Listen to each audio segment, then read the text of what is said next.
అన్నయ్య పైసలు కడతాడు కోర్టుకు కూడా, లాయర్ గారికి కట్టి రేపు మళ్ళా కోర్టుకు పోతారు.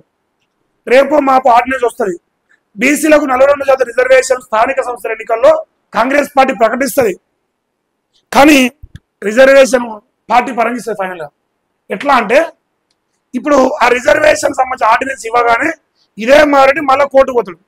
సారు ఆ రోజు ఏం చెప్పినావు, ఇంకా ఇయ్యలే కదా గవర్నమెంట్ అన్నావు, మళ్ళీ గవర్నమెంట్ ఇచ్చింది సార్ అని ఆయన పోతాడు. విచారణ జరిగితే రాజ్యాంగబద్ధం కాదు కాబట్టి అది వచ్చేస్తారు ఆర్డినెన్స్.